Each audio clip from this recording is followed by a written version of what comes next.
ಧನುಜೀಶ ಕೇಳನ್ನ ಮಾತ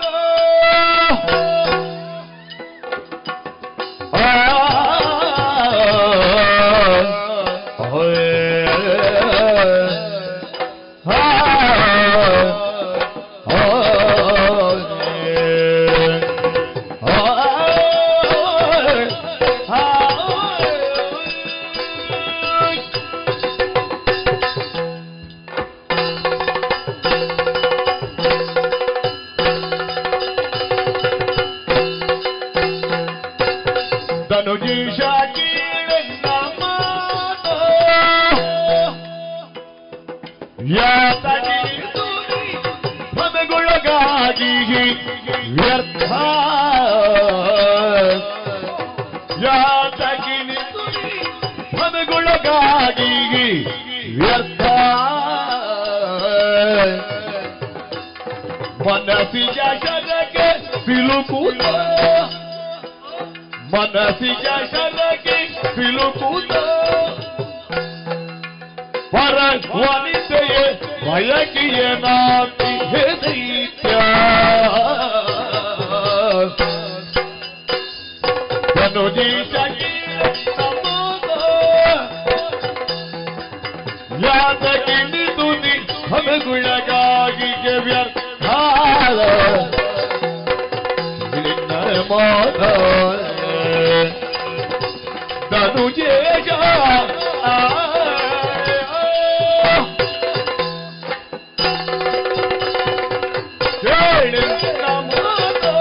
ಅಲ್ಪನೇ ಧೂಮ್ರಲೋಚನ ಅಲ್ಪನೇ ಜಿಯಾ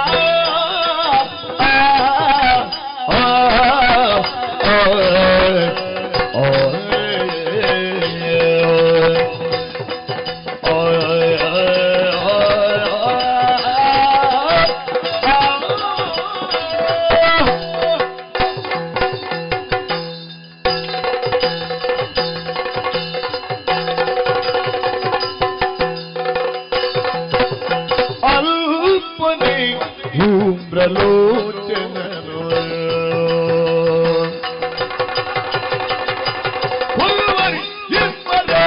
ರಣದಲ್ಲಿ ಚಂಡಮೋಡನು ಕೊಲ್ಲುವರೆಂಬರೆ ರಣದಲ್ಲಿ ಚಂಡಮೋಡನು ಅಪ್ರಯೋಜಕವಾಗಿ ನೀನು ಅಪ್ರಯೋಜಕವಾಗಿ ನೀನು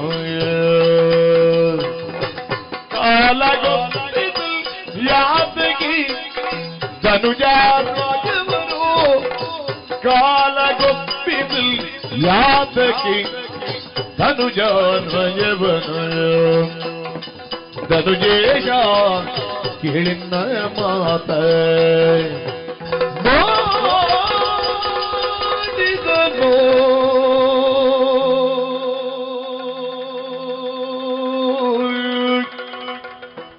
ಖಾಲಿ ರಕ್ತ ಬೀಜನ್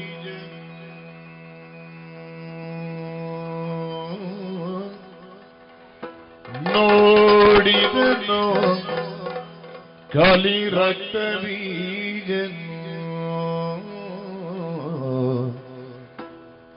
ಗಾಢ ಗರ್ವದಿ ಕುಳಿತ ಶಿವಜನು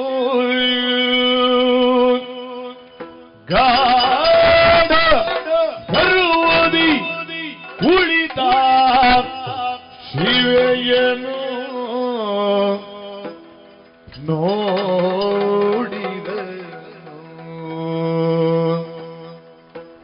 ಪಾಡಿದನು ತನ್ನೊಳಗೆ ಇವಳನು ತಿಳಿಯದಿನಿತಾಯ್ತೆ ಇವಳನು ತಿಳಿಯದೆ ಇನಿತಾಯ್ತೆ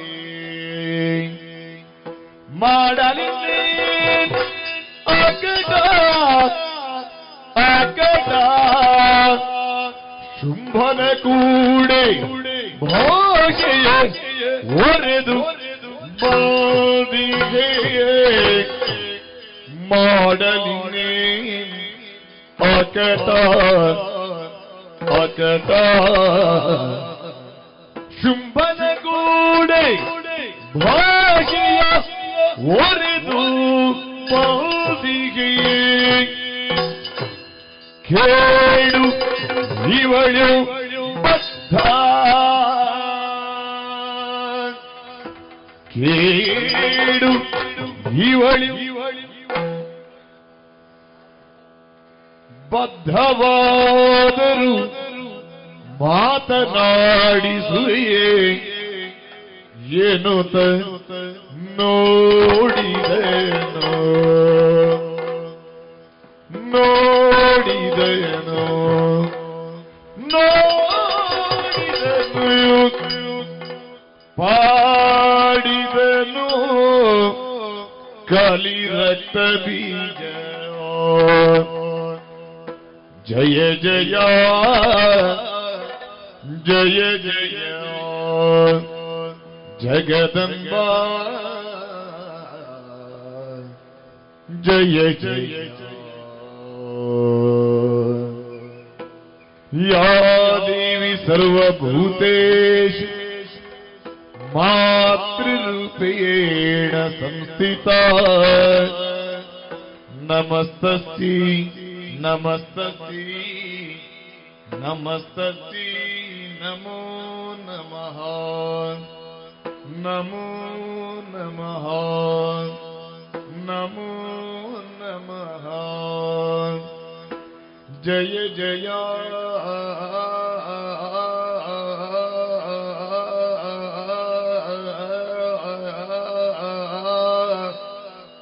जय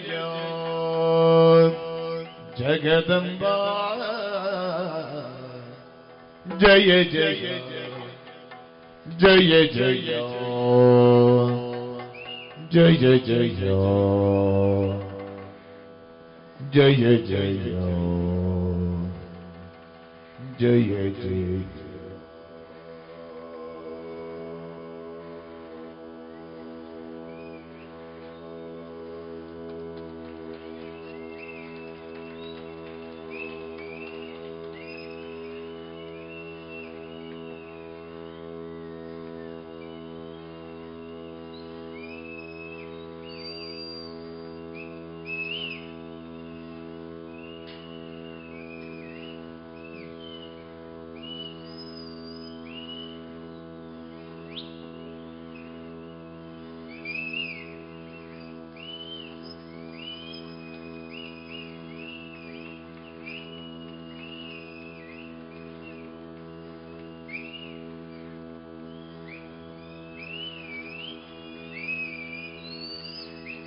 जगदम्बा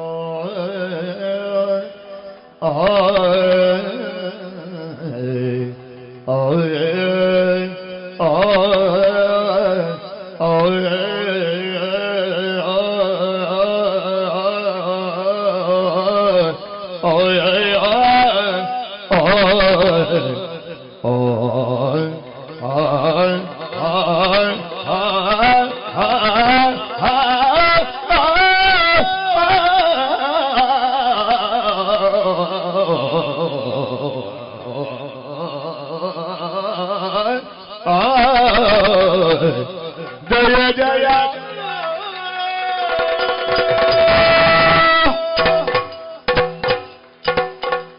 ಏಕಾಂಕ ನಿಭವತ್ರೇ ನೀನೇ ನೆಲಗೆ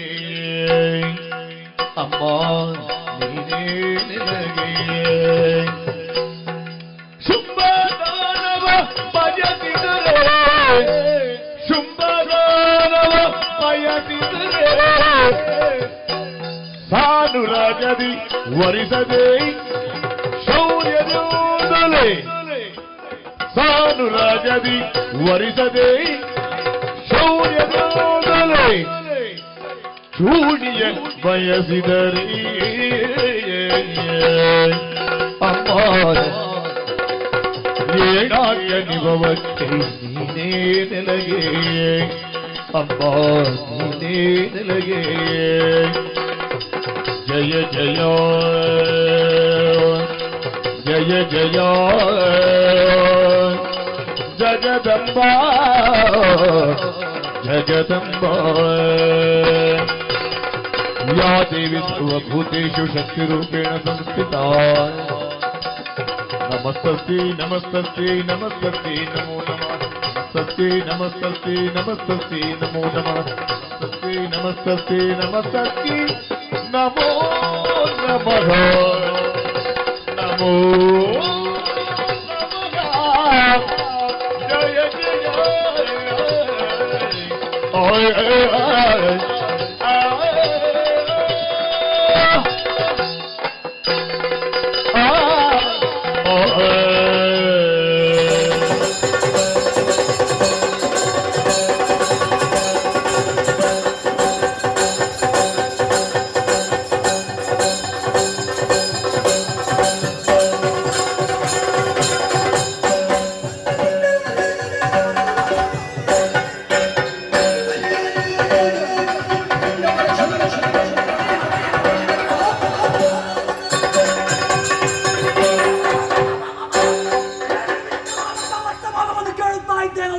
ಚಂಡಮುಂಡರ ಮರಣದ ವಾರ್ತೆ ರಥವನ್ನು ನೋಡಿ ಆಯುಧವನ್ನು ಹಿಡಿದ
ಪರಿಪರಿಯ ದಾನವರನ್ನು ಸೇರಿಸಿಕೊಂಡೆಯಾ ಅರಿಭಯಂಕರ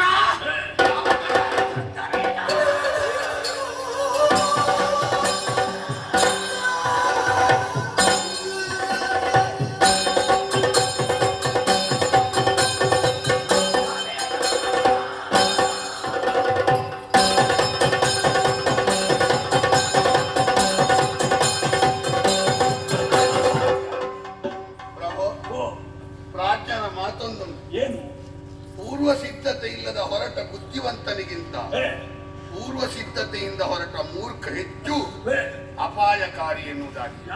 ಪೂರ್ವ ಸಿದ್ಧತೆ ಇಲ್ಲದೆ ಹೊರಡುವುದು ವಿವೇಕ ಅಲ್ಲ. ಒಮ್ಮೆ ವಿಮರ್ಶೆ ಮಾಡೋಣ.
ಹೇಳಯ್ಯ.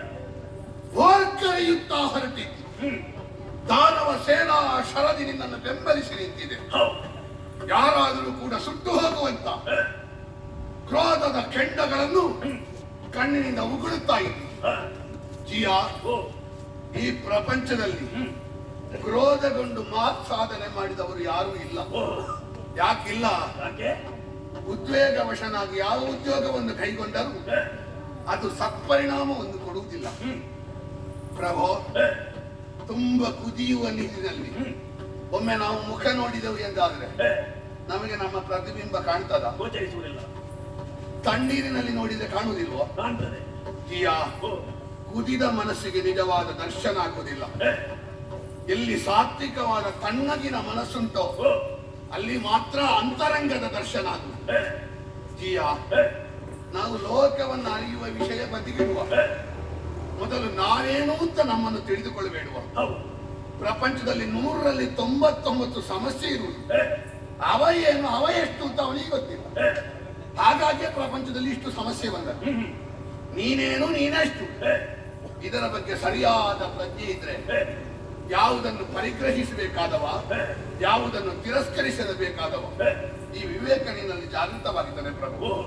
ಒಂದು ಕಾಲದಲ್ಲಿ ಯಾವ ವಿಷಯ ಭೋಗಗಳನ್ನು ಕೂಡ ಅಪೇಕ್ಷಿಸದೆ ತಾನವರ ಉನ್ನತಿಯ ಉದ್ದೇಶವನ್ನಿಟ್ಟುಕೊಂಡು ಮಾಡಿದ ತಪಸ್ಸಿನ ಪ್ರಭಾವ ಇವತ್ತು ದಾನವರೆಲ್ಲ ರಾತ್ರಿ ಹಗಲು ಬೆಳಗುವಂತಾಗಿದೆ. ಸೂರ್ಯನಿಗಾದ್ರೂ ಒಂದು ಮಿತಿ ಉಂಟು, ಚಂದ್ರನಿಗಾದ್ರೂ ಒಂದು ಅವಧಿ ಉಂಟು. ಅವಧಿ ಮಿತಿಯನ್ನು ಮೀರಿ ಬೆಳೆದೆ. ಹೇಗೆ ಬೆಳೆದೆ? ಪ್ರಪಂಚದ ಮಿತಿಗಳ ಒಳಗೆ ನೀನು ಬಂಧಿತನಾಗಲಿಲ್ಲ. ಈಗ ಮನಸ್ಸಿನ ಶರಹತ್ತಿಗೆ ಸಿಲುಕಿದೆ. ಇಲ್ಲಿಯವರೆಗೆ ಸಂಭ್ರಮದಲ್ಲಿದ್ದ ದಾನವರೋ ದಾನವ ನಾಯಕನಾದ ಶುಂಭನು ಈಗ ಸಂಭ್ರಮ ಹೋಗಿದೆ, ಬರೇ ಭ್ರಮೆ ಉಳಿದದ್ದ ಪ್ರಭು. ಅಲ್ಲ, ಸಂಭ್ರಮಕ್ಕೆಂತ ನಾನು ಹೊರಡ್ತಾ ಇದ್ದೇನೆ, ಹಾಗೆಂತ ಘಟನೆಗಳು ನಡುವೆ ತಡೆಯುತ್ತಾ ಇದೆ. ಅದೌದು, ಹೊರಡುವುದು ಸಂಭ್ರಮ ಬರಬೇಕು ಅಂತಲೇ. ಯಾರಾದ್ರೂ ಸೋಲ್ಬೇಕು ಅಂತ ಹೊರಡ್ತಾರ? ಇಲ್ಲ ಇಲ್ಲ. ಆದ್ರೆ ಸೋಲು ಬರುವಲ್ಲಿ ಗೆಲ್ಲಬೇಕು ಅಂತ ಹೊರಟ್ರೆ ಗೆಲ್ಲಿಕ್ಕೆ ಆಗ್ತದ ಜಿಯಾ? ನೀನೊಂದು ಬಯಕೆಯನ್ನು ಇರಿಸಿಕೊಂಡು ಹೊರಟಿದ್ದ. ಮನಸ್ಸಿನಲ್ಲಿ 1000 ಬಯಕೆ ಹುಟ್ಟುತ್ತದೆ. ಮನಸ್ಸಿನಲ್ಲಿ ಹುಟ್ಟಿದ್ದನ್ನೆಲ್ಲ ಮಾಡಿದ್ರೆ ಯಾರಾದ್ರೂ ಜೀವಂತ ಉಳಿದಾರ? ಅದಾಗ್ಲಿಕ್ಕಿಲ್ಲ ಅಲ್ವಾ? ಆ ಮನಸ್ಸಿಗೆ ಬಂದ ಆಸೆಯನ್ನು ಬುದ್ಧಿಯ ಕಡಿವಾಣದಿಂದ ಕಟ್ಟಿ ಹಾಕಬೇಕು. ಆ ಕಟ್ಟಿ ಹಾಕುವ ಗುಣ ಇರುವಾಗ ಮಾತ್ರ ಅವನ ವ್ಯಕ್ತಿತ್ವ ಎನ್ನುವುದು ಲೋಕದಲ್ಲಿ ಎತ್ತರದ ಸ್ಥಾನದಲ್ಲಿ ಚಿರಸ್ಥಾಯಿಯಾಗಿ ಉಳಿಯುತ್ತದೆ. ಮನಸ್ಸಿನ ಶರಕ್ಕೆ ಸಿಲುಕಿದಂತ ನಿನ್ನದಾದಂತಹ ಬಯಕೆಯನ್ನು ದೈತ್ಯನಾಥ ತಾನು ಎನ್ನುವಂತಹ ಪೂರ್ಣ ಪ್ರಜ್ಞೆಯನ್ನಿರಿಸಿಕೊಂಡು ಬುದ್ಧಿಯ ಹಗ್ಗದಿಂದ ಕಟ್ಟು. ಎಲ್ಲೆಲ್ಲೋ ನಾಗಾಲೋಟ ಮಾಡುವ ಮನಸ್ಸು ಒಂದು ತಹಬಂದಿಗೆ ಬರ್ತದೆ. ಯೋಚಿಸು. ಅಯ್ಯ, ರಕ್ತ ಬೀಜ ಕದಂಬ ಕಾಂತಾರದಲ್ಲಿರುವಂತಹ ಹೆಣ್ಣಿಗೆ ಶೌರ್ಯ ಇದೆ, ಧೈರ್ಯ ಇದೆ, ಸಾಮರ್ಥ್ಯ ಇದೆ ಎಂಬ ಕಾರಣಕ್ಕಾಗಿ ಆಕೆಯನ್ನು ಎಳೆದು ತರುವುದಕ್ಕೆ ದುರಪರಾಕ್ರಮಿಯಾದಂತಹ ದುರ್ರಾಕ್ಷರನ್ನು ಕಳುಹಿಸಿಕೊಟ್ಟಿದ್ದೇನೆ. ಧೈರ್ಯವೂ ಇದೆ, ಶೌರ್ಯವೂ ಇದೆ, ನಮ್ಮಲ್ಲಿಯೂ ಇದೆ. ಅದೇ ಸಮಸ್ಯೆ ಏನು ಗೊತ್ತುಂಟು? ಏನು ಸಮಸ್ಯೆ? ನಮಗೆ ಎಲ್ಲಿ ಹೊಡಿಬೇಕು, ಅಲ್ಲಿಂದ ಎಲ್ಲಿಂದ ಪೆಟ್ಟು ಬರ್ತದೆ ಅಂತ ಗೊತ್ತಾಗ್ಲಿಲ್ಲ. ಯಾಕೆ ಗೊತ್ತಾಗ್ಲಿಲ್ಲ ಅಂತ ಕೇಳಿದ್ರೆ, ಅವಳು ಎಲ್ಲಾ ಕಡೆಯಿಂದ ಹೊಡೆಯಬಲ್ಲಳು, ಎಲ್ಲಾ ಕಡೆಯಿಂದ ಬದುಕಿಸಬಲ್ಲಳು. ನಮಗೆ ಒಂದು ರೀತಿಯಿಂದ ಮಾತ್ರ ಆಯುಧದಿಂದ ಕಡಿಯಲಿಕ್ಕಾಗುವುದು. ಪೂರ್ಣವಾದಂತಹ ಸಾಮರ್ಥ್ಯ ಇರುವ ಅವಳ ಮುಂದೆ ಒಂದೇ ಅಂಗಾಂಗದ ಸಾಮರ್ಥ್ಯ ಹೊಂದಿರುವ ನಾವು ಬರೇ ಅಲ್ಪರಾಗಿ ಹೋದೆವು.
ಯಾರನ್ನು ಭಾವಿಸಿದೆವು ಅವರನ್ನೇ ಕಳುಹಿಸಿದೆ.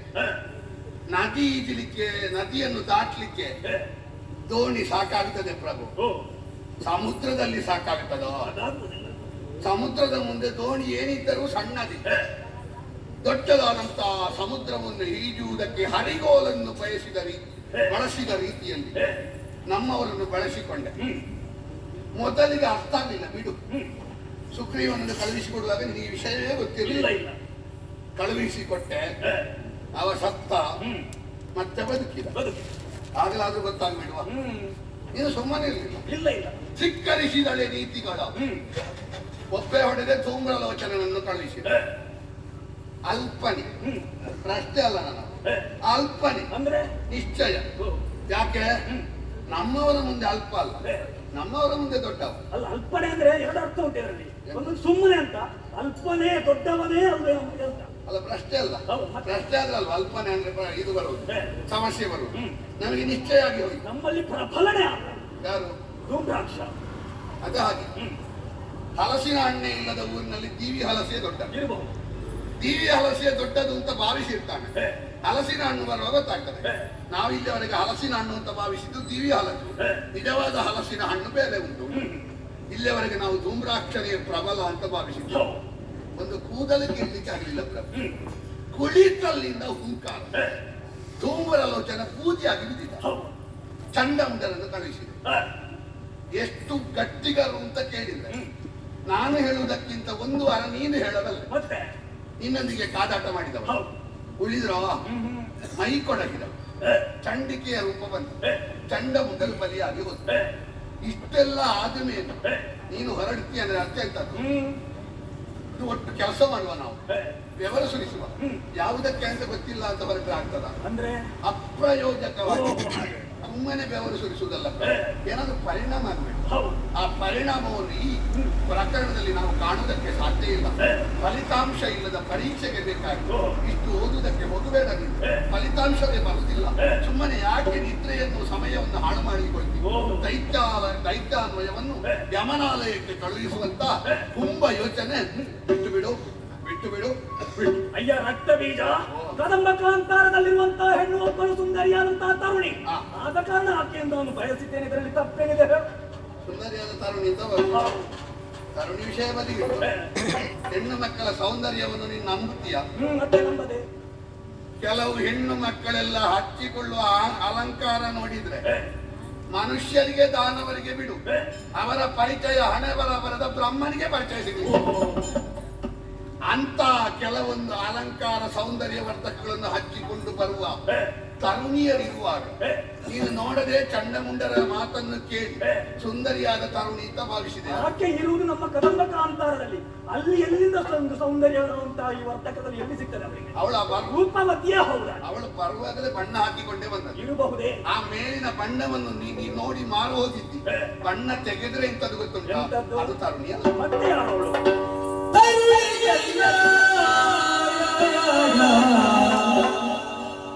ಆ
ಎಲ್ಲಿ ಅವಳ ನಿಜ ಏನು ಎನ್ನುವುದಾಗಿ ಅರಿಯುವುದಕ್ಕೆ ಹೋಗದೆ ಮೇಲಿನ ಬಣ್ಣವನ್ನೇ ನಂಬಿಕೊಂಡೆ. ಜಿಯಾ, ಹೆಣ್ಣಿಗೆ ಮಾರು ಹೋದ್ರೂ ದೊಡ್ಡ ವಿಷಯ ಅಲ್ಲ. ಮತ್ತೆ ಕೆಲವೆಲ್ಲ ಪ್ರತಿಭಾವಂತರು ಹಾಳಾದದ್ದೇ ಸ್ತ್ರೀ ವೇಷಕ್ಕೆ ಮಾರುವುದು. ಅದು ಸ್ತ್ರೀ ವೇಷ. ಅದು ಸ್ತ್ರೀ ವೇಷಕ್ಕೆ ಅಲ್ಲ, ಸ್ತ್ರೀಗಲ್ಲ. ಇದು ಸ್ತ್ರೀ ಅಲ್ಲ, ಮತ್ತೆ ಇದು ಸ್ತ್ರೀ ವೇಷ. ವೇಷ ಹೌದು. ಅದೇ ಹೆಣ್ಣಲ್ಲ, ಮತ್ತೆ ಗಂಡು ಅಲ್ಲ. ಗಂಡು ಅಲ್ವ? ಮತ್ತೆಂತದ್ದು ಇದು? ಹೆಣ್ಣು ಅಲ್ಲದ್ದು ಗಂಡು ಅಲ್ಲ. ನನಗೆ ಅದೇ ಬೇಸರ ಆಗುದು. ಏನು?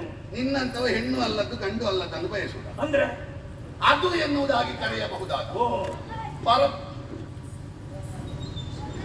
ಪರಬ್ರಹ್ಮ ವಸ್ತು. ನಾವು ನಮ್ಮದೇ ಲೋಕದಲ್ಲಿದ್ದೇವೆ, ಅವಳು ನಮ್ಮ ಲೋಕ ಕೆಡಿಸಲಿಕ್ಕೆ ಬಂದಿದ್ದಾಳೆ. ನಮಗೆ ಗೊತ್ತಾಗುವುದಿಲ್ಲ ಪ್ರಭು. ಪ್ರಪಂಚದ ವ್ಯವಹಾರವನ್ನು ಸರಿ ಮಾಡುವ ಒಂದು ನಮ್ಮನ್ನು ಮೀರಿದ ಶಕ್ತಿ ಉಂಟು. ಲೋಕದ ಸ್ಥಿತಿ ತಪ್ಪಿದೆ, ಸ್ಥಿತಿ ತಪ್ಪದೆ ಇದ್ದೀತ. ಎಲ್ಲ ನಿರ್ದೇಶನ ಕೊಡುವುದು ನೀನೆ. ನಮಗೆ ಬೇಕಾದ ಹಾಗೆ ನಿರ್ದೇಶನ ಕೊಡು. ಆವಿರ್ಭೋಜನ ನಿನಗೆ. ಸರಳವಾಗಿ ಹೇಳುವುದೇ ಹೌದಾದ್ರೆ, ಮಾವಿನ ಮರಕ್ಕೆ ನೀರು ಹಾಕಿದ್ರೆ ಏನಾಗ್ತದೆ? ಮಾವಿನ ಸಿಹಿಯಾದ ಫಲ ಬರ್ತದೆ. ಕಾಸರ್ಕನ ಮರಕ್ಕೆ ಹಾಕಿದ್ರೆ ಅಲ್ಲ, ಬಂದ್ರು ಕಾಯಿ ಫಲ. ದೇವತೆಗಳಿಗೆ ಆವಿರ್ಭೋಜನ ಕೊಟ್ಟರೆ ಏನಾಗ್ತದೆ? ದೇವ ಫಲ ಸಿಗ್ತದೆ. ರಾಕ್ಷಸರಿಗೆ ಆವಿರ್ಭೋಜನ ಕೊಟ್ಟರೆ ಅಂದ್ರೆ ರಾಕ್ಷಸತ್ವವೇ ನೆಲೆಗೊಳ್ಳುತ್ತದೆ. ಅಲ್ಲ, ನಮ್ಮ ವಂಶ ಉದ್ಧಾರ ಆಗ್ತದೆ, ನಮ್ಗೆಲ್ಲರಿಗೂ ಸುಖ ನೆಮ್ಮದಿ ಸಿಗ್ತದೆ. ಪ್ರಭು, ಈ ಕಂಬಳಿ ಹುಳಕ್ಕೆ ರೆಕ್ಕೆ ಬರುವುದೇ ಚಿಟ್ಟೆ ಆಗುವುದಕ್ಕೆ ಮಾತ್ರ ಅಲ್ಲ, ಹಾರುವ ಬಲಕ್ಕೆ ಬಂದ ಕೂಡಲೇ ಅದು ಬೆಂಕಿಗೆ ಬೀಳುವುದು ಬೇಗ.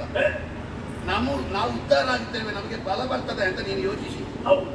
ಬಲ ಬಂದದ್ದಲ್ಲ ಪ್ರಭು. ಅಲ್ಲ, ನಮಗೆ ಸಿಕ್ಕಿದಂತ ಅವಿರ್ಭೋಜನೆಯಿಂದ ಈ ದೇವತೆಗಳು ನಮ್ಮ ಜೊತೆಯಲ್ಲಿದ್ದರೆ ಅವರಿಗೆ ಒಂದು ಸಮೃದ್ಧತೆ ಅಲ್ವಾ? ಅದೇ ಮತ್ತೆ ಈಗ ಸಲ್ಲದೆ ಇರಬೇಕು ಅಂತಿಲ್ಲಲ್ವ ನೀನು ಅಲ್ಲಿಂದ ಓಡಿಸಿದ್ದು? ಹೌದು, ನಮ್ಮ ಜೊತೆಯಲ್ಲಿ ಇದ್ದಾರಲ್ಲ ಈಗ, ನನ್ನ ಅಡಿವಾಯ. ಹೌದಾ? ಮತ್ತೆ ಜೊತೆಯಲ್ಲೇ ಇದ್ದಾರೆ. ಅದೇ ಚಂಡ ಉಂಡನ್ನು ಕಳಿಸಿದ್ದೇನೆ. ಎಲ್ಲಿದ್ದಾರೆ, ಎಲ್ಲಿ ಹೋಗಿದ್ದಾರೆ, ಅವರ ಮನೆಯಲ್ಲಿ ಎಲ್ಲಿದ್ದಾರೆ ಎನ್ನುವುದಾಗಿ ಹುಡುಕುವುದಕ್ಕೆ ಕಳುಹಿಸಿದ್ದಾರೆ. ಇಲ್ಲಿಯವರೆಗೆ ಅವರ ಪತ್ತೆ ಆಗಲಿಲ್ಲ. ನನಗೆ ಗೊತ್ತುಂಟು ಪ್ರಭು ಎಲ್ಲಿದ್ದಾರೆ ಅಂತ. ನನಗೆ ಎಲ್ಲಿ? ಇವಳ ಮರೆಯಲ್ಲಿ. ಇವರ ಮರೆಯಲ್ಲಿದ್ದು ಇವಳ ರಕ್ಷಣೆಗೆ ಬೇಕಾಗಿ ಬೇಡುತ್ತಾ ಇದ್ದಾರೆ. ಅವಳು ಕೊರೆಯುವುದಕ್ಕೆ ಬಂದಿದ್ದಾಳೆ. ದೇವತೆಗಳ ಕಣ್ಣೀರನ್ನು ಒರೆಸಿ ನಮ್ಮೆಲ್ಲರ ಕಣ್ಣೀರನ್ನು ಹರಿಸಿ ಲೋಕದ ಶಾಂತಿಯನ್ನು ಸ್ಥಾಪಿಸುವುದಕ್ಕೆ ಬಂದವಳು ಸ್ಥಿತಿ ಸ್ಥಾಪಕಿ ಇದ್ದಾಳೆ. ಆದಿಮಾಯ ಸರ್ವೇಶ್ವರಿ. ಇರ್ಲಿ, ಸರ್ವೇಶ್ವರಿಯಾದಂತ ಅವಳು ಬರುವಾಗ ಇದು ಹೇಗೆ ಇದು ಅಂತ ಕೇಳಿದ್ರೆ, ಪಾಠ ಕಲಿಸುವುದಕ್ಕೆ ಬಂದ ಶಿಕ್ಷಕಿಯನ್ನು ನಾವು ನಮ್ಮ ಮಟ್ಟದಲ್ಲಿ ನೋಡಿದ್ದೇವೆ ಎಂದಾದ್ರೆ ಮತ್ತೆ ಜೀವಮಾನದಲ್ಲಿ ವಿದ್ಯೆ ಕಲಿಲಿಕ್ಕೆ ಉಂಟಪ್ಪ. ಅವಳು ಶಿಕ್ಷಕಿ ಇದ್ದಾಳೆ. ನಮ್ಮ ಹಾಗೆ ನಮ್ಮ ಕಟ್ಟಿಗೆ ನಮ್ಮ ಮುಷ್ಟಿಗೆ ಸಿಗುವಂತ ಸಾಮಾನ್ಯಳಲ್ಲ. ಹಾಗೆಂದು ಶಿಕ್ಷಕಿ ಮಾತ್ರ ಅಲ್ಲ, ಮತ್ತೆ ಮನಸ್ಸು ಮಾಡಿದ್ರೆ ರಕ್ಷಕಿಯೂ ಹೌದು. ರಕ್ಷಕಿ ಆಗಬೇಕು, ಶಿಕ್ಷಕಿ ಆಗಬೇಕು, ನಮ್ಮ ಆಯ್ಕೆಗೆ ಬಿಟ್ಟದ್ದು ಜಿಯಾ. ಹಾಗಾಗಿ ಅವಳಿಂದ ಶಿಕ್ಷೆಗೆ ಒಳಗಾಗಬೇಡ, ವಿಮರ್ಶೆ. ಅಯ್ಯ ರಕ್ತ ಬೀಜ, ಆಕೆಯ ಬಗ್ಗೆ ಇಷ್ಟೊಂದು ಅರಿತುಕೊಂಡಂತ ನಿನ್ನ ಮನಸ್ಸಿನಲ್ಲಿ ಏನೋ ಮೂಡುತ್ತಾ ಇದೆ ಎಂದು ಅರ್ಥವಾಗುತ್ತಾ ಇದೆ. ಮನಸ್ಸಿನಲ್ಲಿ ಒಂದು ಅಭಿಪ್ರಾಯವನ್ನು ಹೇಳು ಪ್ರಭು. ಮೂಡಿ ಮರ ಆಗಿದೆ, ಆದ್ರೆ ನಿನಗೆ ಕಾಣಲಿಲ್ಲ. ಆ ಮರ ದಾನವರೆಲ್ಲರಿಗೂ ತಂಪಿನ ನೆರಳನ್ನು ಕೊಡಬೇಕು. ನೀನೊಂದು ಜಾಲಿಯ ಮರವನ್ನು ಬೆಳೆಸಿ ದೊಡ್ಡದು ಮಾಡಿದ್ಯಲ್ವ, ಅದನ್ನು ಕಡಿದಾಕ್ಬೇಕು. ಅದರ ಕೆಳಗೆ ಎಲ್ಲ ಬಿಸಿಲಿನಲ್ಲಿ ಬೆಂದು ಹೋಗ್ತಾ ಇದ್ದಾರೆ. ಆ ಜಾಲಿಯ ಮರಕ್ಕೆ ಹೆಸರಾಯ್ತದ ಮೂರ್ಖತೆ.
ಮೌನ, ಭಯ, ಇದು ಕೋಡು ಬಾಲ ಇರುವ ಪ್ರಾಣಿಗಳಿಗೂ ಉಂಟು, ನಮಗೂ ಉಂಟು. ಆದ್ರೆ ಕೋಡು ಬಾಲ ಇರುವ ಪ್ರಾಣಿಗಳಿಗಿಂತ ನಾವು ಬೇರೆ ಆದದ್ದು. ನಮಗೆ ತಲೆಯಲ್ಲಿ ಕೋಡಿಲ್ಲ, ಹಿಂದೆ ಒಂದು ಬಾಲ ಇಲ್ಲ ಎನ್ನುವ ಒಂದೇ ಕಾರಣಕ್ಕಲ್ಲ, ವಿವೇಕ ಎನ್ನುವ ವಿಶೇಷವಾದ ಶಕ್ತಿ ಉಂಟು ಎನ್ನುವ ಕಾರಣಕ್ಕಾಗಿ. ವಿವೇಕವನ್ನು ಉಪಯೋಗಿಸಿ ಒಬ್ಬ ಹೊರಟ್ರೆ ಅವ ದೇವನ ಮಟ್ಟಕ್ಕೆ ಏರಬಹುದು ಎನ್ನುವುದಕ್ಕೆ ನೀನೇ ಜ್ವಲಂತ ನಿದರ್ಶನ. ವಿವೇಕವನ್ನು ಬದಿಗಿಟ್ಟು ವ್ಯವಹರಿಸಿದ್ರೆ ಎಷ್ಟು ಕೆಳಗೆ ಬರಬಹುದು ಎನ್ನುವುದಕ್ಕೂ ನೀನೇ ನಿದರ್ಶನವಾಗಿ ಹೋದೆಯಾ ಪ್ರಭು. ನಾವು ಪ್ರಾಣಿಗಳ ಮಟ್ಟದಿಂದ ಮೇಲಿರಬೇಕು ಎಂದಾದರೆ ವಿವೇಕ ಎನ್ನುವುದು ಎಂದಿಗೂ ಚ್ಯುತಿಯಾಗ ಕೂಡ. ಬಂದವಳು ಯಾರು ಅಂತ ವಿಮರ್ಶೆ ಮಾಡು. ನಿನಗೆ ಗೊತ್ತಾದೀತು ನಮಗೆ ಬಂದ ಸೋಲಿನ ಪರಂಪರೆ. ಅವಳು ತ್ರೈ ಜಗದೊಡತಿ ಎನ್ನುವುದಾಗಿ ಸ್ಪಷ್ಟ ಹೇಳ್ತಾವ. ಅಂಗೈ ಹುಣ್ಣಿಗೆ ಕನ್ನಡಿ ಬೇಕೇ ಬೇಡ. ಇಷ್ಟು ಸ್ಪಷ್ಟ ಆದ ಮೇಲೂ ನಿನಗೆ ಗೊತ್ತಾಗದಿರುವುದಕ್ಕೆ ಸಾಧ್ಯ ಉಂಟೆ? ಜಿಯಾ, ನಾವು ಎಲ್ಲಿ ಹೇಗೆ ವ್ಯವಹರಿಸಬೇಕು ಎನ್ನುವ ತಾರತಮ್ಯ ಜ್ಞಾನ ಇಲ್ಲದಿದ್ರೆ ಒಂದಲ್ಲ ಒಂದು ದಿವಸ ನಮಗೆ ಅದು ಹೊಡೆತಬೇಕು. ತಾರತಮ್ಯ ಜ್ಞಾನ ಬೇಕು.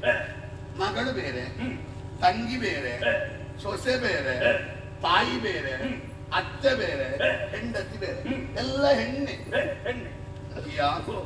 ಇಲ್ಲಿ ಬಂದವಳು ಹೆಣ್ಣು. ಯಾರು ಅಂತ ಯೋಚಿಸಬೇಡುವ ನೀನು. ಅಂದ್ರೆ ತಾಯಿ ಆಗುವುದಕ್ಕಿರುವವಳನ್ನು ಹೆಂಡತಿ ಮಾಡಲಿಕ್ಕೆ ಹೊರಟದ. ಈಗ ತಾಯಿ ಆಗಿರುವವಳ ಅದೆಲ್ಲ ನಿಮಗೆ ತಾಯಿಯಾಗಿ ಕಾಣುವವಳು. ನನಗೆ ಹಾಗಲ್ಲ, ನನಗೆ ಹೆಂಡತಿಯಾಗಿ ಬರುವವಳು ನಿಮಗೆ ತಾಯಿ ಅಲ್ವಾ?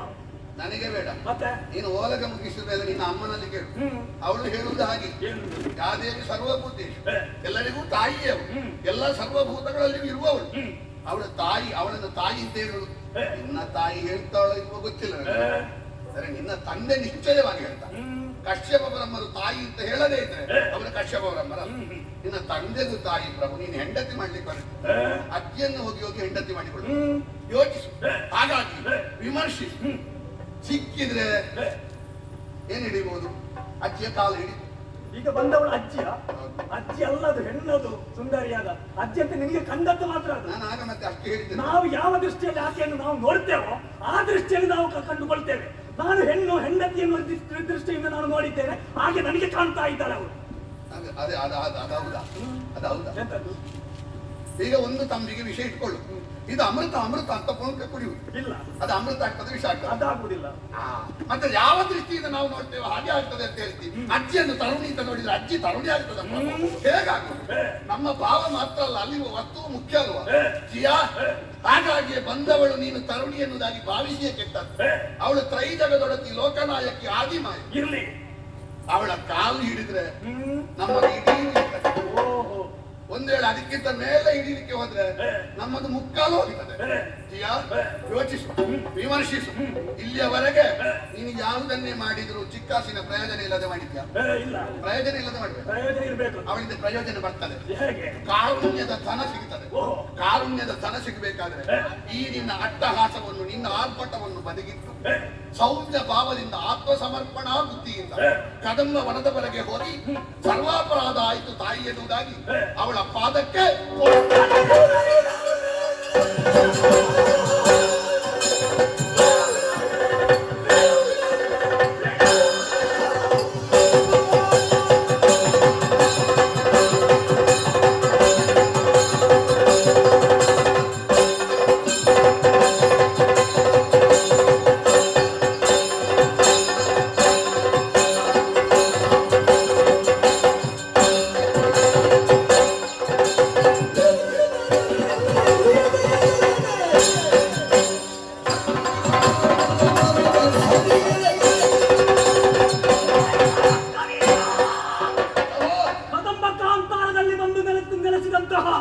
ಆ ಹೆಣ್ಣು ಕೇವಲ ಕಾಮಿನಿಯಲ್ಲ, ಆಕೆ ಮೋಕ್ಷ ಕಾಮಿನಿ ಎನ್ನುವ ಹಾಗೆ ಈ ಮೊದಲೇ ಅರಿತುಕೊಂಡವರಿದ್ದೇನೆ. ಚಂಡಮುಂಡರು ಹೇಳುವಾಗ ನಿನಗೆ ಮೊದಲೇ ಗೊತ್ತಿದೆ ನನಗೆ. ಮತ್ತೆ ನಾನು ಯಾಕೆ ಈ ನಾಲ್ಕು ಆವರ್ತ ತೆಗೆದುಕೊಂಡು ಎಲ್ಲ ರಕ್ತ ಬೀಜ. ನನಗೆ ಸಿಗುವಂತಹ ಸೌಭಾಗ್ಯ ರಾಕ್ಷಸ ವಂಶದ ಮೂಲಕ್ಕೆ ಎಲ್ಲರಿಗೂ ಸಿಗಬೇಕು ಎನ್ನುವ ಹಾಗೆ ಹಾತೊರೆಯುತ್ತಾ ಇದ್ದೇನೆ. ಆ ಕಾಲ ಈಗ ಬಂದು ಸೇರಿದೆ. ಹೋದವರೆಲ್ಲ ಅಳಿದು ಹೋಗಿದ್ದಾರೆ. ಸುಲಭವಾಗಿ ಒಂದು ಮುಗಿಸಬಹುದು. ಎಂತದ್ದು? ರಕ್ತ ಬೀಜ ಎಲ್ಲ ಗೊತ್ತುಂಟು. ನೀನು ಮಾತಾಡಬೇಡ, ಒಳಗೆ ಹೋಗು ಅಂತ ಹೇಳ್ತಿದ್ರೆ ನನಗಾದ್ರೂ ಸುಖ ಸಿಗುತ್ತಿಲ್ಲ. ಬೆಳಗ್ಗೆ ಆಟ ಹಾಕ್ಬೇಕು. ಹೌದಾ? ಮತ್ತೆ ನೀನು ಆಟ ಆಡ್ಲಿಕ್ಕೆ ಮಾತಾಡಿ. ಎಲ್ಲ ರಕ್ತ ಬೀಜ ಅಲ್ಲ, ಆಟ ಆಗುದು ಸರಿ, ಅಲ್ಲಿ ಆಟ ನಡೀತದ. ಏನು ನಡೆಯಿದೆ? ನಮ್ಮ ಆಟ ನಡೆಯುತ್ತದೆ. ಎಲ್ಲ ರಕ್ತ ಬೀಜ. ಹೋದವರೆಲ್ಲ ಸತ್ತು ಹೋಗಿದ್ದಾರೆ. ಇನ್ನು ತಾನು ಕೂಡ ಹೋದರೆ ಸಾಹಿತ್ಯ ಎನ್ನುವಂತಹ ಭಯದಿಂದ ಈ ರೀತಿ ಮಾತನಾಡುತ್ತಾರೆ. ರಥವನ್ನು ನಡೆಯುವ ನನ್ನ ಜೊತೆಯಲ್ಲಿ ಬಾ. ಇಲ್ಲದೆ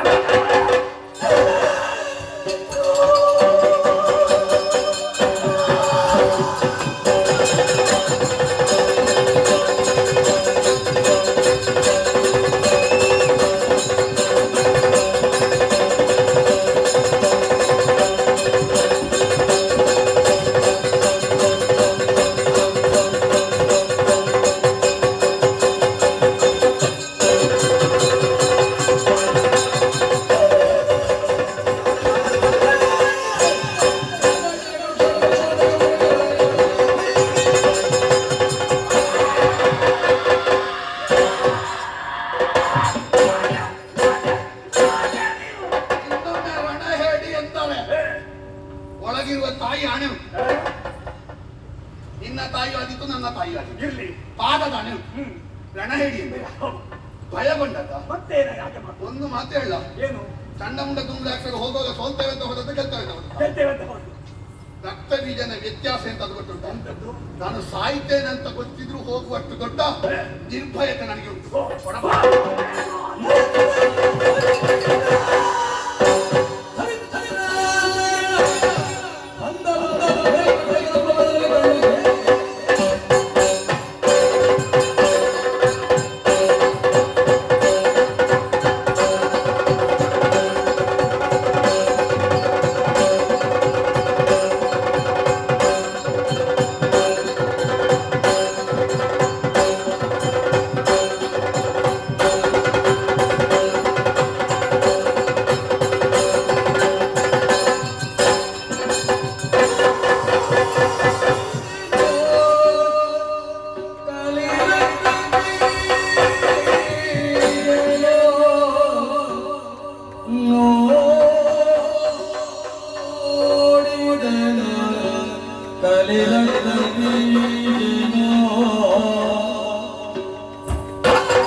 सर्वभूते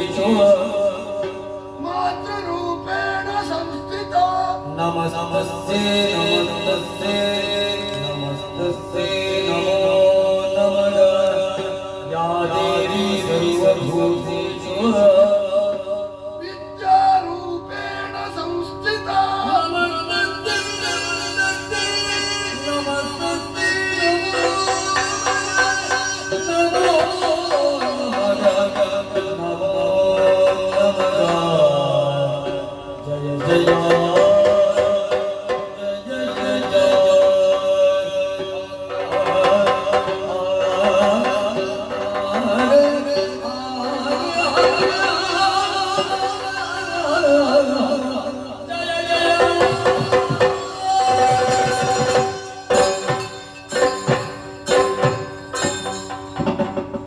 ಅಬ್ಬಾ ಅಬ್ಬಾ ಅಬ್ಬಾ.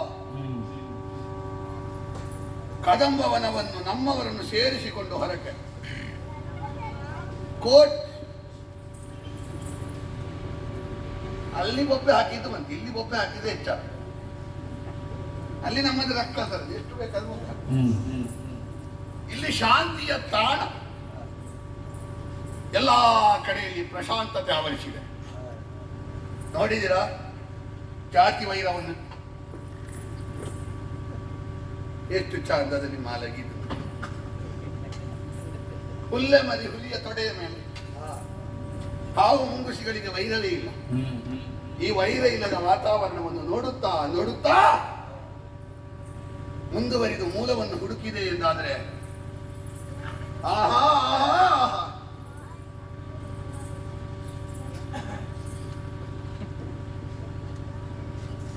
ಮೋಡ ಒಂದು ಕರಗಿ ಹನಿಯಾಗಿ ತೊರೆಯನ್ನು ಸೇರಿ ಮತ್ತೆ ಸಮುದ್ರವನ್ನು ಸೇರ್ತದೆ.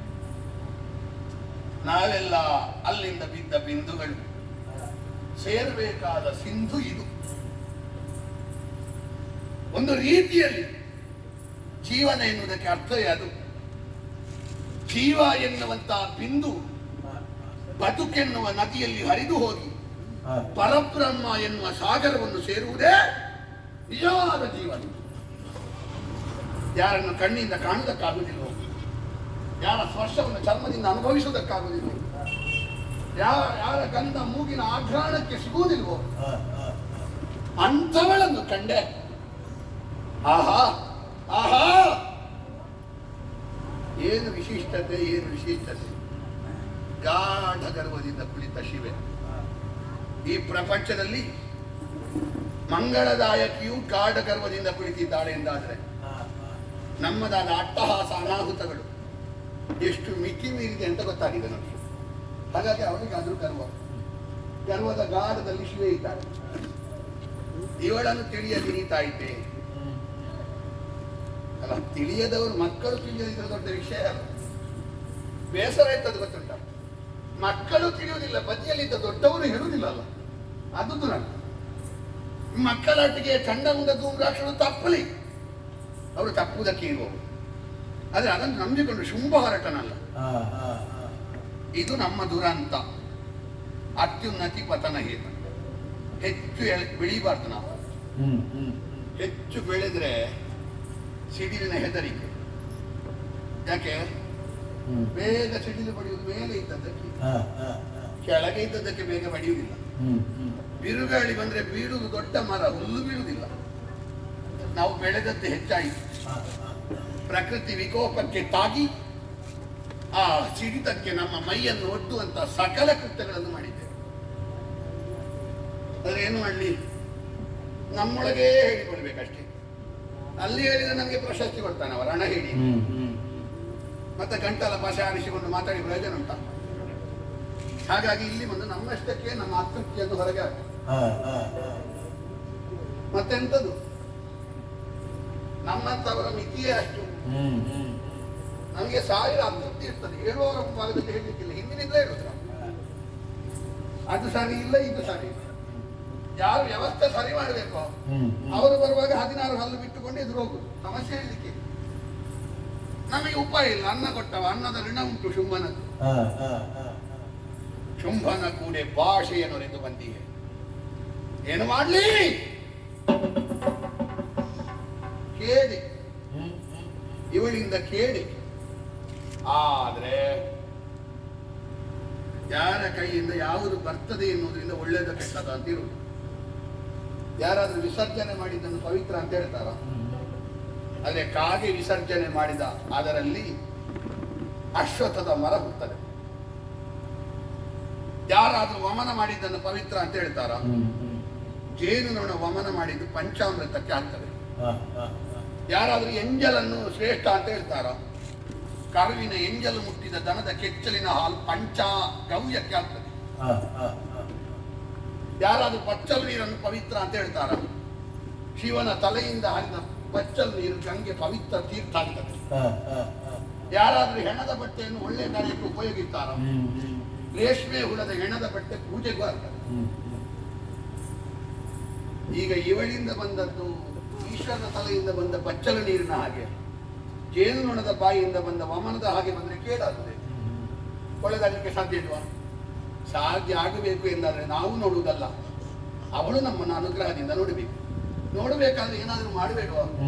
ಅವಳಿಗೆ ಭಕ್ತ ಅಂತ ನಿಶ್ಚಯ ಆಗಬೇಡುವ? ಭಕ್ತಿಯ ವಿತ್ತವನ್ನು ಕೊಡುವ, ದಾನವರ ಉದ್ಧಾರದ ಆಯುಷ್ಯದ ಪ್ರಸಾದವನ್ನು ಕೇಳುವ.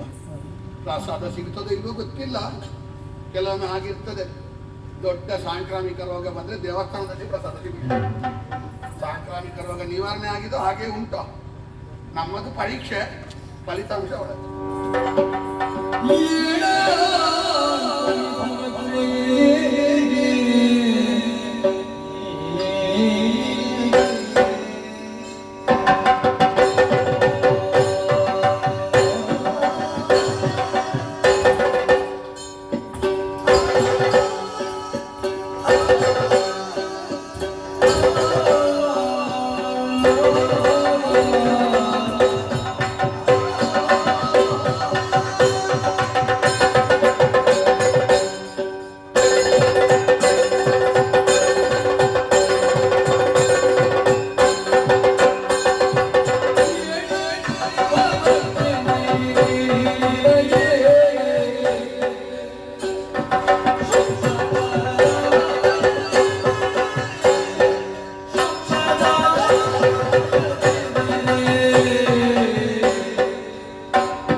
ಸರ್ವಸ್ವರೂಪೇ ಸರ್ವೇಶಿ ಸರ್ವಶಕ್ತಿ ಸಮನ್ವಿ ಭಯಭ್ಯಸ್ತ್ರಾಹಿನೋ ದೇವಿ ದುರ್ಗೇ ದೇವಿ ನಮೋತ್.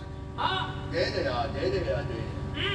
ಪಾದದ್ವಯಗಳಿಗೆ ಪೊಡಮಟ್ಟವ ರಕ್ತ ಬೀಜ ಶೋಣಿತಾಪುರದಿಂದ ಬಂದೆ.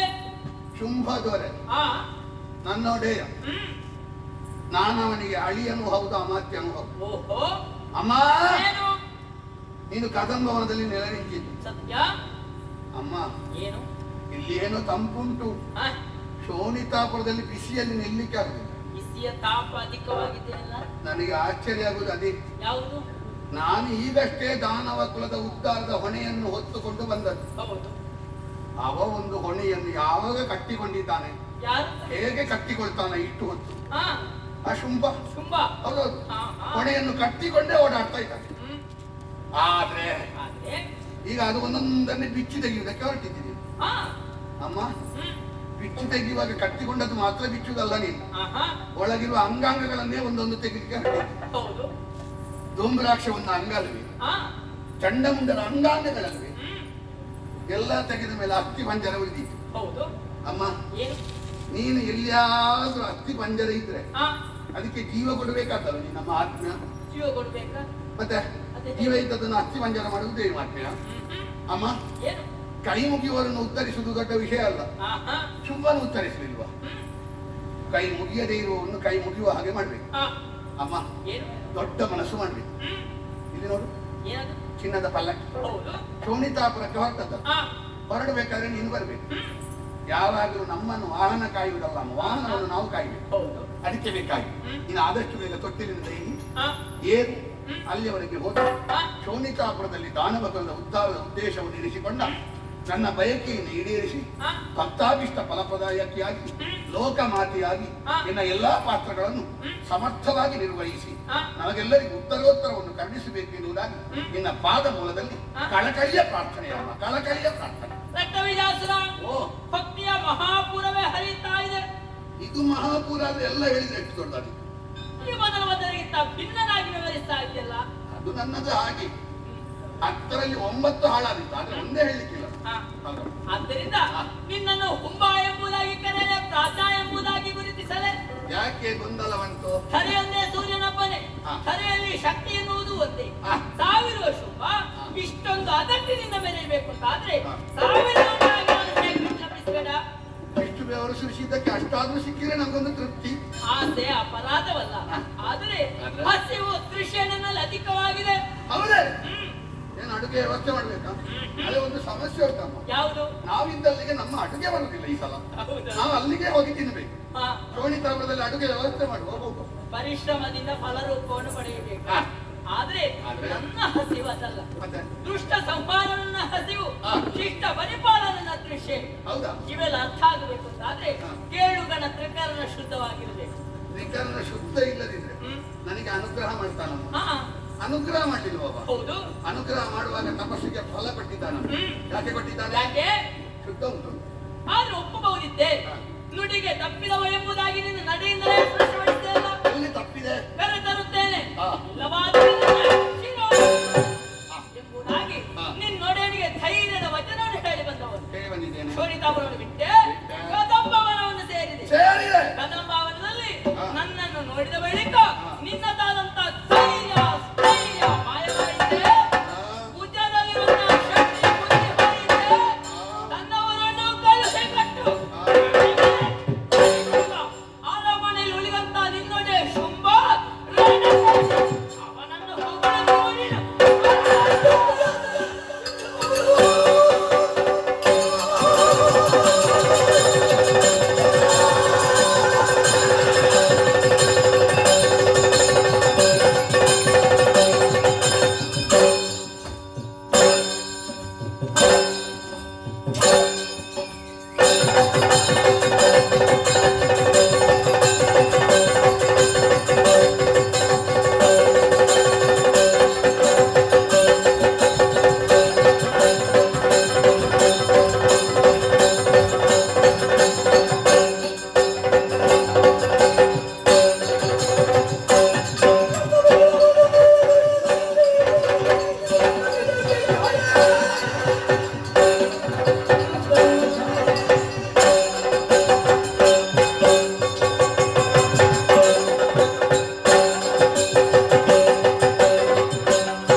ಒಂದು ಬಿಂದು ಬಿದ್ರೆ ಕೋಟಿ ರಕ್ತ ಬಿದ್ದರಿಸಿ.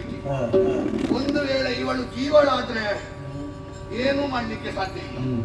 ದೇವತ್ವದ ಮಟ್ಟದಲ್ಲಿರುವವಳೇ ಹೌದಾದ್ರೆ ಬ್ರಹ್ಮನಿಗೆ ಅಧಿಕಾರ ಕೊಟ್ಟವಳು ಇವಳು ಮಾಡಿದ್ರೆ ಅದನ್ನು ಕಸಿದುಕೊಂಡ ಹಾಗಾಗ್ತದೆ. ಈ ಸಲ ನನ್ನನ್ನು ತೆಗಿಬೇಕಾದ್ರೆ ಜೀವವೂ ಅಲ್ಲ ದೇವವೂ ಅಲ್ಲ, ದೈವವಾಗಿ ಬರ್ತಾಳ ನೋಡುವ. ಬಂದ್ರೆ ಆಗತ್ತೆ.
ಕಾಲಾವಧಿ ಸೇವೆ ಅಂಚತ್ತ ಅವಳ ಒಳ್ಳೆ ತುಳ್ಳ ತಿಪ್ಪಿಗೆ ಯಕ್ಷಗಾನ ಸೇವೆಗೊಂಡ ಭಾರಿ ಪ್ರೀತಿ ಅಂಚನೆ ದೇವಿ ಮಹಾತ್ಮ ಆಟಗೊಬ್ಬ ಗೋಡೆ ರಾತ್ರಿ ಅನ್ನದಾನ ಮಂತಾರೆ ಶಕ್ತಿ ದಪ್ಪನ ಸೇವೆ ಭಕ್ತಿಡು ಮಂತಾರೆ ಪುರುಡು ಮಂತಾರೆ ಗೌರಿದು ಮಂತಾರೆ ಭಕ್ತಿ ಮಂತ್ರಿ ಸೇವೆ ತಪ್ಪಿನ ಸಂತೋಷ ಸಂತೋಷ ನಾನು ಬಲವುಳ್ಳ ತಪ್ಪಿನ ಸೇವೆ ಭಕ್ತಿ ಮಂತ್ರದಲ್ಲಿ ನಿತ್ಯ ಉಲ್ಲಾಸ ತಪ್ಪಿನ ಅನುಗ್ರಹ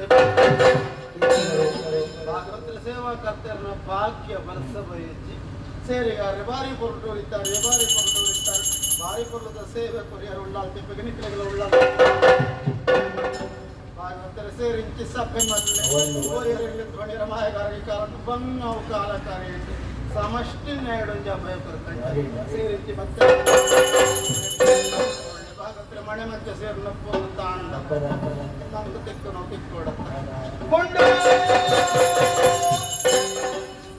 ಸಿಕ್ಕಾರು ಬರ್ತೇವೆ ಕುಪ್ಪೆ ಪದರ್ತಾರೆ ಭಕ್ತಿ ಸಂತೋಷ ಕೈಕೊಂಡುವೆ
ಒಟ್ಟಿಗೆ ಬಾ ನೀನು ಕೂಡ. ಏನು ಮಾಡುದು ನನ್ನ ಪ್ರಾರಬ್ಧ ಇದು. ವೆಂಕಣ್ಣನಿಗೆ ಎಲ್ಲರನ್ನೂ ಕೊಂದಿದ್ದಾಳೆ, ಗೊತ್ತಿದ್ದೇ ಬಂದದ್ದು ನಾನು. ನೋಡು, ಚುಂಬನ ಅನ್ನದ ಋಣ ಉಂಟು ನನ್ನಲ್ಲಿ, ಅದನ್ನು ಮುಗಿಸ್ಬೇಕಲ್ಲ, ಅದಕ್ಕಾಗಿ ಬಂದದ್ದು. ಆದ್ರೆ ಏನು ಮಾಡೋದು, ಶಕ್ತಿ ಇಲ್ಲದೆ ಸೋತು ಹೋದೆ. ಇಲ್ಲಿಗೆ ಬಿಡುವುದಿಲ್ಲ. ನೋಡೋಣ, ಅವಳಿಗೊಂದು ಕಾಲ ಇದ್ರೆ ನನಗೊಂದು ಕಾಲ ಇದ್ದಿತ್ತು. ಈಗ ಅವಳ ಕಾಲ ಒಳ್ಳೆದುಂಟು. ಆದ ಕಾರಣವೇ ನಾನು ಸೋತಿದ್ದೇನೆ. ಶಕ್ತಿಯನ್ನು ಪಡೆದು ಏನೆಂಬುದು ಅವಳಿಗೆ ತೋರಿಸಿಕೊಡ್ತೇನೆ. ಶಕ್ತಿಯನ್ನು ಪಡೆಯಬೇಕಿದ್ರೆ ಕಾಡಿಗೆ ಹೋಗ್ಬೇಕು. ಸಾರಿ, ಇಲ್ಲಿಂದಲೇ ಕಾಡಿಗೆ.